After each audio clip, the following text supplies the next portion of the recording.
میں بہت گہری نیند میں سویا ہوا تھا جب میری بیوی نے مجھے سحری کے لیے اٹھایا اور کہنے لگی جلدی اٹھ جائیں، تھوڑا سا وقت رہ گیا ہے سحری کے لیے۔ اپنی بیوی کی آواز سنتے ہی میں ایک دم اٹھ کھڑا ہوا اور پھر واش روم کا رخ کیا۔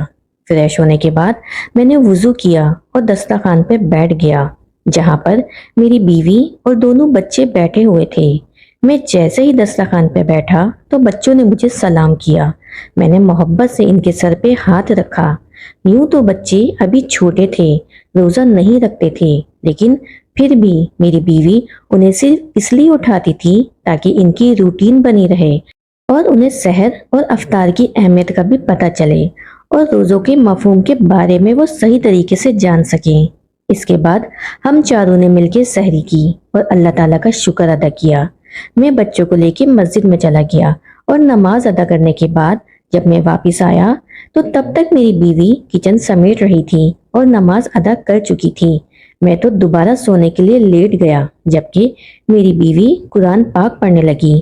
کچھ ہی دیر کے بعد میری آنکھ لگ گئی کیونکہ یہ میرا معمول تھا کہ میں سحری کے بعد نماز پڑھ کے کچھ دیر کے لیے سو جایا کرتا تھا، کیونکہ پھر مجھے 8 بجے اٹھ کے دفتر کے لیے جانا ہوتا تھا۔ تب تک میری بیوی قرآن پاک کی تلاوت کرتی اور بچوں کی اسکول کی تیاری کر لیتی اور پھر میں دفتر کے لیے نکل جاتا تو وہ بھی کچھ دیر کے لیے آرام کر لیتی کیونکہ بچوں کو میں دفتر جاتے ہوئے اسکول چھوڑ جاتا تھا۔ آج بھی میں سونے کی نیت سے لیٹا تھا۔ ابھی مجھے سوئے ہوئے کچھ ہی دیر ہوئی تھی جب ایک خواب نے مجھے ایک دم سے اٹھا کے بٹھا دیا۔ اس خواب کی وجہ سے میرا جسم سردی کے باوجود پسینے میں بھیگ چکا تھا اور ماتھے پہ پسینے کے قطرے نمایاں تھے۔ میں گھبراہٹ کا شکار ہو رہا تھا اور بار بار خواب کے بارے میں سوچ رہا تھا کیونکہ ایسا ہی خواب مجھے پچھلے رمضان بھی دکھائی دیا تھا جب میں روزے رکھ کے سویا تھا، اور اب پھر سے وہی خواب مجھے دکھائی دے رہا تھا۔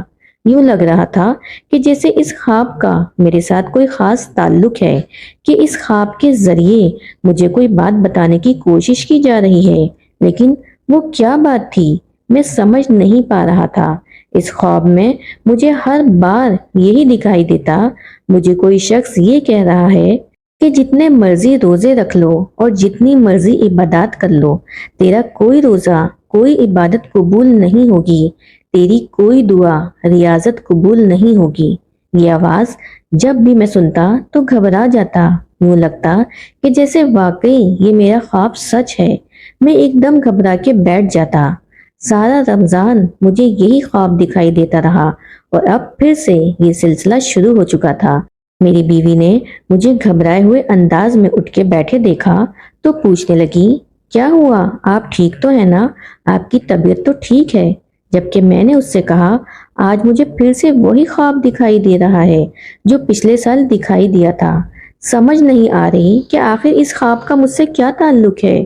میں پریشان ہو کے رہ گیا ہوں۔ میں نے اپنا سر دونوں ہاتھوں میں تھام لیا جبکہ میری بیوی بھی پریشان ہو گئی اور کہنے لگی آپ پریشان مت ہو، اللہ تعالیٰ بہتر کرے گا۔ آپ دفتر جاتے ہوئے صدقہ دیتے جائیں، صدقہ 100 بلاؤں کو ٹال دیتا ہے۔ میری بیوی نے مجھے تسلی دیتے ہوئے کہا تو میں نے آہستہ سے سر ہلا دیا، لیکن نہ جانے کیوں مجھے اس بات کی پریشانی ہو رہی تھی کہ مستقل اس خواب کا نظر آنا کوئی عام بات نہیں ہے۔ یقیناً اس کے پیچھے کوئی نہ کوئی وجہ چھپی ہوئی ہے اور مجھے اس وجہ کا کھوج لگانا تھا۔ لیکن پھر بھی دفتر جاتے ہوئے میں راستے میں اپنا صدقہ دیتا گیا اور دفتر آنے کے بعد بھی یہ بے چینی میرے دل و دماغ پہ سوار رہی کیونکہ پچھلے رمضان مسلسل اس خواب کا تسلسل سے مجھے دکھائی دینا اور پھر سے اس رمضان میں دوبارہ اس خواب کا آنا مجھے اسی بات کی طرف اشارہ کر رہا تھا کہ یقیناً اس خواب کے پیچھے کوئی نہ کوئی وجہ ضرور ہے۔ شام کو جب میں افطاری سے کچھ دیر پہلے گھر پہنچا تو میرا سر شدید درد کر رہا تھا۔ میں چپ چاپ جا کے کمرے میں لیٹ گیا کیونکہ ابھی افطاری میں کچھ وقت باقی تھا۔ بچوں نے بھی جب یہ دیکھا کہ میری طبیعت ٹھیک نہیں ہے تو وہ میرے قریب نہیں آئے بلکہ خاموشی سے دروازہ بند کر کے باہر چلے گئے اور میں اس اندھیرے کمرے میں اپنے بستر پہ لیٹا رہ گیا۔ رات عشاء کی نماز پڑھ کے میں تراویح پڑھ کے جب گھر واپس لوٹا تو میرا سر شدت اختیار کر گیا تھا۔